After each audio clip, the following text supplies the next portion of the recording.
The boy and the beast movie के last part में हम लोगों ने देखा था कि काइडे क्यूटा को एक ऐसे यूनिवर्सिटी में लेकर जाती है जहाँ क्यूटा को एडमिशन करने के लिए हाई स्कूल के सर्टिफिकेट की कोई जरूरत नहीं होगी। और वहाँ पहुंचकर वो लोग एक लेडी से बात करते हैं जिससे उन्हें पता चलता है कि एक कोर्स फ्री में अवेलेबल है, लेकिन इसके लिए रेन को सबसे पहले एक एंट्रेंस एग्जाम देना होगा जिसमें मैथ और साइंस कंपलसरी है। इसलिए क्यूटा थोड़ा उदास हो जाता है तो काइडे उसे कहती है तुम घबराओ मत, मैं तुम्हें बहुत ही अच्छे से सिखा दूंगी। और तब इन्हें बताया जाता है कि रेन को वहाँ एडमिशन करने के लिए रेसिडेंस फॉर्म का जरूरत होगा। और तब वहाँ का वर्कर रेन को कहता है ये तुम्हारे फादर का एड्रेस है, इसे कंफर्म करो। जिस पर रेन थोड़ा टाइम चाहता है क्योंकि उसके फादर उससे बहुत ही पहले बिछड़ चुके थे, इसलिए वो अभी कंफर्म नहीं कर सकता है कि उसके फादर वही रहते हैं या नहीं। और तब क्यूटा अपने फादर से मिलने के लिए चला जाता है और तब रेन अपने फादर के अपार्टमेंट में पहुंच जाता है, लेकिन उसमें हिम्मत नहीं होती, इसलिए वो उस डोर को नॉक नहीं कर पाता और वापस आ जाता है और उसी बिल्डिंग के थोड़े दूर जाकर बैठ जाता है और अपने फादर को लेटर लिखने का कोशिश करता है। लेकिन इसी तरह शाम हो जाती है, फिर भी वो लेटर नहीं लिख पाता और तब क्यूटा वहाँ से जाने लगता है। और जैसे क्यूटा एक दुकान के पास से गुजर रहा होता है तभी एक दुकानदार एक आदमी से कहती है आप अपना सामान इसी दुकान में भूल गए हैं। और जैसे ही क्यूटा पीछे मुड़कर देखता है तो क्यूटा समझ जाता है ये उसका पापा है, इसीलिए वो कहता है जरा सुनिए। तो उसका पापा कहता है हाँ बोलो। और तब क्यूटा कहता है क्या मैं आपको याद हूँ, लेकिन उसके पापा को कुछ भी याद नहीं आ रहा होता है, इसलिए वो लोग अपने अपने रास्ते जाने लगते हैं। लेकिन तभी उसके पापा को याद आ जाता है और वो कहते हैं रेन क्या ये तुम हो? और वो अपने बेटे को जाकर गले लगा लेते हैं और खूब रोने लगते हैं और कहने लगते हैं तुम इतने दिनों से कहाँ थे, मैंने तुम्हें कहाँ नहीं ढूंढा। और तब क्यूटा काइडे से कहता है मेरे पापा मुझे तब भी ढूंढना नहीं छोड़े थे जब पुलिस ने भी हार मान ली थी। और तब क्यूटा काइडे से ये भी कहता है काश मैं भी एक ऑर्डिनरी लाइफ जी पाता। जिस पर काइडे उससे कहती है भले ही तुम छोटे में एक ऑर्डिनरी लाइफ नहीं जी पाए, लेकिन अभी तुम एक ऑर्डिनरी लाइफ जी सकते हो। लेकिन काइडे ये भी कहती है क्या तुम अपने मास्टर से डर रहे हो कि तुम उन्हें क्या कहोगे। और ये बात सोचते सोचते क्यूटा अपने मास्टर के पास जाता है यानी कामातेसु के पास जाता है।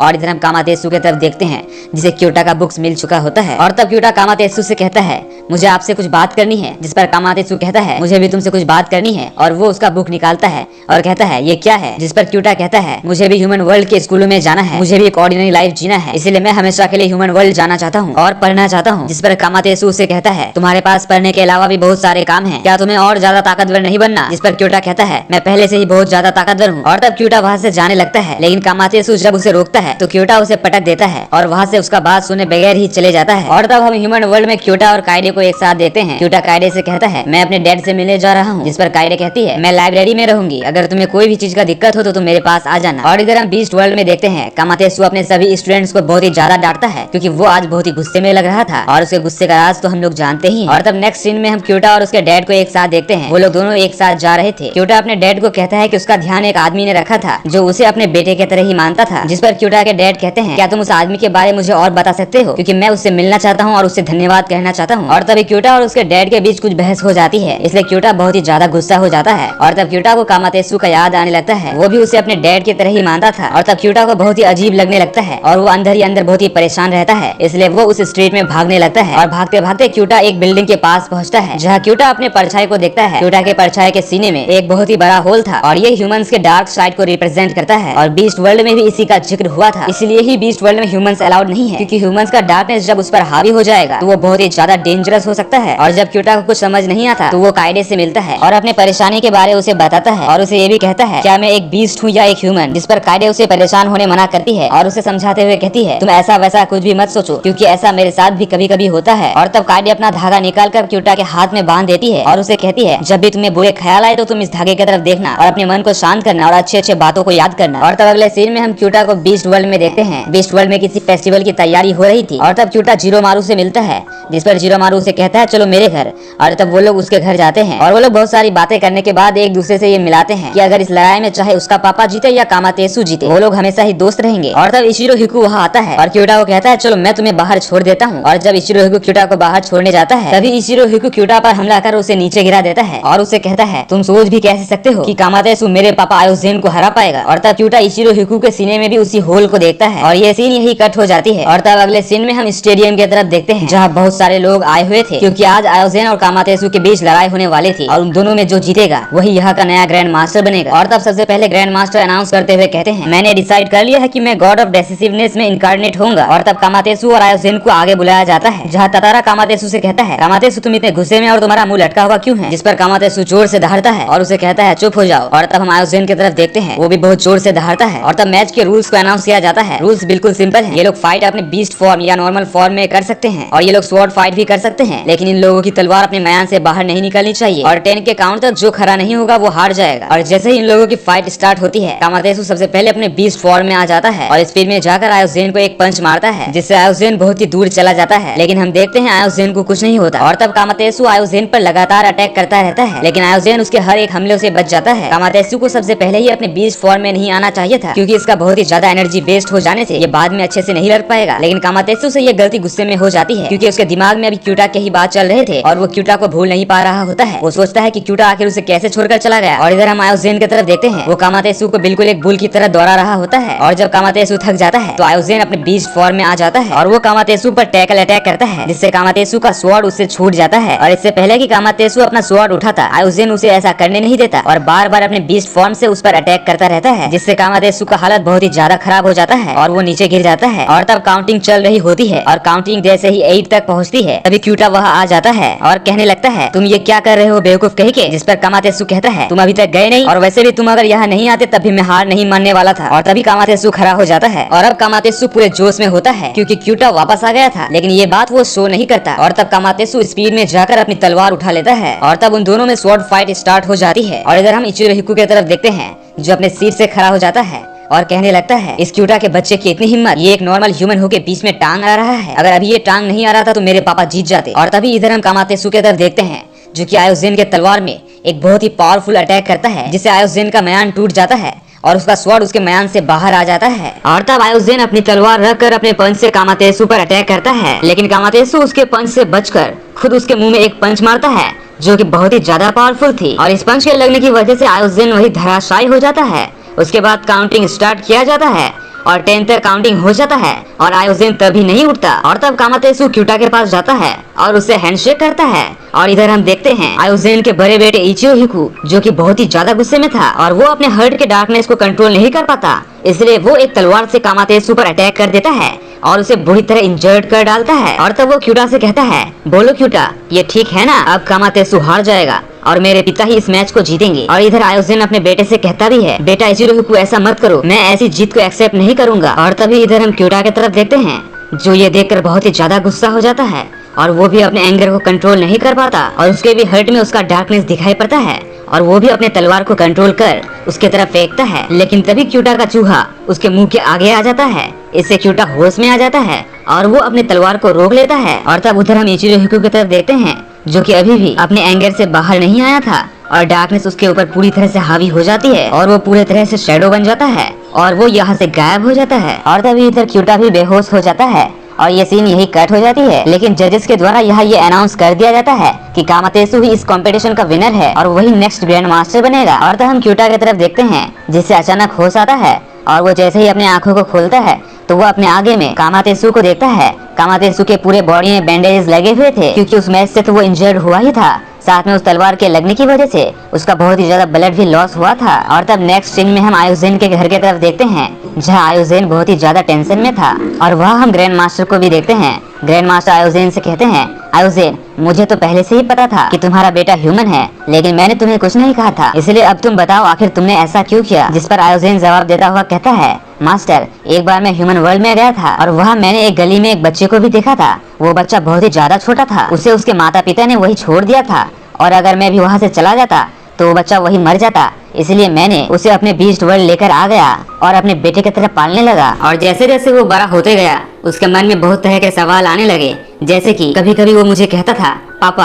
आपके तरह मेरे दांत क्यों नहीं है और आपके शरीर में इतने सारे बाल हैं लेकिन मेरे शरीर में एक भी बाल नहीं है, ऐसा क्यों। लेकिन मैं उसे असली सच्चाई नहीं बताया करता था, क्योंकि मुझे उसे ये सब बताने में डर लग रहा था। लेकिन आज मुझे बहुत ही ज्यादा अफसोस हो रहा है। और तब आयोजेन ग्रैंड मास्टर से कहता है, ग्रैंड मास्टर, क्या मैं अपने बेटे से नहीं मिल पाऊंगा। जिस पर ग्रैंड मास्टर कहते हैं, हाँ तुम इचिरो हिकु से मिल सकते हो, लेकिन इससे पहले हमें उसके अंदर के डार्कनेस को खत्म करना होगा। लेकिन उससे भी जरूरी बात अभी ये है कि वो अभी है कहाँ। और इन सब बातों को क्यूटा भी सुन लेता है। और तो हम देखते हैं क्यूटा इचिरो हिकु को ढूंढने और उसके अंदर के डार्कनेस को खत्म करने के लिए अपने तलवार को लेकर उसे ढूंढने के लिए निकल जाता है। और तभी वह ततारा और मोंग भी आ जाते हैं। वो लोग उसे रोकने की कोशिश करते हैं। वो लोग कहते हैं, अगर तुम्हें कुछ हो गया तो तुम्हें पता है ना कामातेसु का क्या होगा। लेकिन क्यूटा उन लोगों को कहता है, आज मैं जो इतने गर्व से यहाँ पे खड़ा के हूँ सिर्फ आप लोगों की वजह से, और मेरे अंदर जो आज हिम्मत है वो भी आप लोगों की वजह से, इसलिए आप लोग टेंशन ना ले, मुझे कुछ नहीं होगा। और इतना बोलकर क्यूटा वहाँ से चला जाता है। और तो हम देखते हैं कायदे को क्यूटा का कॉल आता है, इसलिए वो क्यूटा से मिलने के लिए निकल जाती है और वो लोग रास्ते में एक दूसरे से मिलकर बात करने लगते हैं। और क्यूटा उसे कहता है, कायदे देखो, आज मेरे लिए बहुत ही बड़ा दिन है और आज मैं अपने एनिमी से कुछ चीजें सेटल करने वाला हूँ, और अगर हम दोनों में लड़ाई हो गई तो इस लड़ाई में किसी का जान भी जा सकता है। इसलिए मैं तुम्हें ये सब बताना चाहता हूँ कि मुझे तुमसे मिलना बहुत ही अच्छा लगा और मुझे तुम्हारे साथ पढ़ना लिखना बहुत ही अच्छा लगता था। और तभी क्यूटा को इचिरो हिकु की आवाज सुनाई देती है, इसलिए दोनों एक दूसरे को देख लेते हैं और दोनों ही एक दूसरे से लड़ने के लिए आगे बढ़ जाते हैं। और यह कायदे क्यूटा के लिए एक बुक भी लाई थी, लेकिन इस लड़ाई की वजह से वो बुक नीचे गिर जाती है। और तो हम देखते हैं इचिरो हिकु अपने पावर से अपने हाथ को बड़ा कर लेता है और वो क्यूटा को हरा देता है। और आसपास के लोग पहले तो इन्हें देखकर ऐसा सोच रहे थे कि शायद यह फिल्म की शूटिंग हो रही है। और तब क्यूटा वहाँ से जाने का डिसाइड करता है। वो सोच रहा था अगर वो यहाँ पे लड़ेगा तो बहुत किसी को चोट लग सकती है, इसलिए उसे किसी शांत एरिया में जाना होगा। इसलिए क्यूटा वहाँ से भाग जाता है और इधर इचिरो हिकु क्यूटा को ढूंढता रहता है और वो बहुत ही ज्यादा गुस्से में भी था। और तो हम देखते हैं शहर के बीचों बीच एक बहुत ही बड़ा वेल आ चुका था और ये वेल कोई और नहीं बल्कि इचिरो हिकु ही था। ये सब उसके डार्क पावर की वजह से हो रहा था। और जब इचिरो हिकु को क्यूटा नहीं मिलता तो वो पूरे शहर में हड़कंप मचा देता है, वो हर जगह तबाही मचाने लगता है। इसी वजह से शहर में बहुत जगह ब्लास्ट भी होते हैं। अब क्यूटा को भी ये सब बात पता चल जाता है,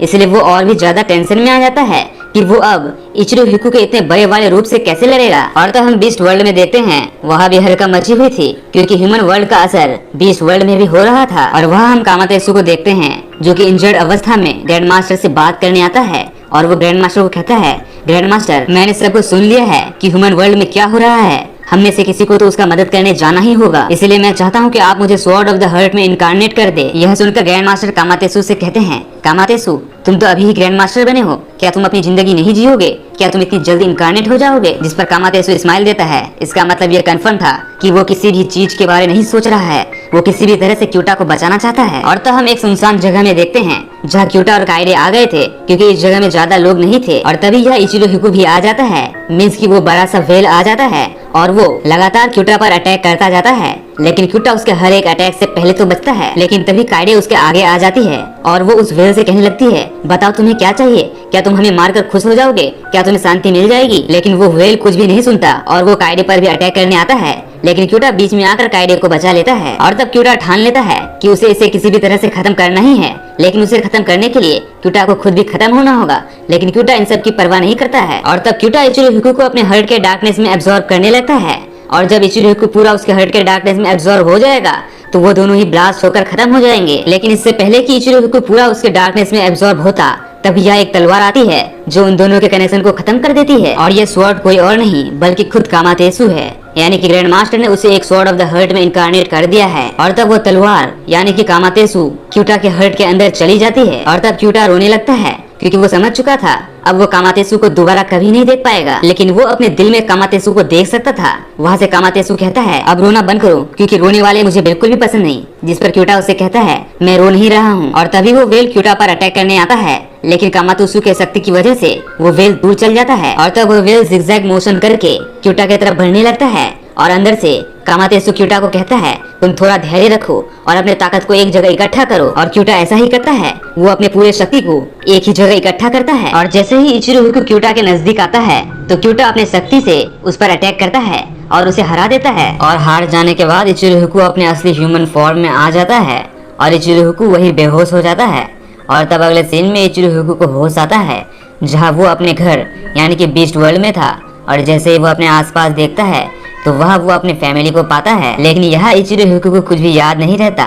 उसे तो बस इतना याद रहता है कि वो स्टेडियम में मैच देखने गया था। और तब अगले सीन में हम कामातेसु और क्यूटा की तरफ देखते हैं। कामातेसु क्यूटा के दिल में था यानी कि उसके हर्ट में। और तब कामातेसु क्यूटा से कहता है, मैं वैसा इंसान हूँ जो मैं कुछ सोच लूँ तो मैं वो करके ही छोड़ता हूँ। और यही सब बात करते हुए क्यूटा और कामातेसु बहुत ही ज्यादा हंसते हैं। और तब हम बीस्ट वर्ल्ड की तरफ देखते हैं जहाँ ये न्यूज चल रही थी कि कल बहुत सारे लोगों ने एक बहुत ही बड़े वेल को देखा था, लेकिन इन सब बातों को एक घटना और एक्सीडेंट बताकर खत्म कर दिया जाता है। और तो हम इधर बीस्ट वर्ल्ड में देखते हैं जहाँ सभी जश्न मना रहे थे और वहाँ सभी खुश थे सिवाय ग्रैंड मास्टर के। ऐसा इसलिए क्योंकि कामातेसु ने ग्रैंड मास्टर के रीइंकारनेट होने का चांस छीन लिया था और उन्हें रीइंकारनेट होने के लिए थोड़े और समय का वेट करना होगा। और तब ग्रैंड मास्टर क्यूटा से कहते हैं, क्यूटा जरा पीछे देखो। और जैसे ही क्यूटा पीछे देखता है तो वो वहाँ कायडे को देखता है और वो उसे देखकर यहाँ पे हैरान हो जाता है।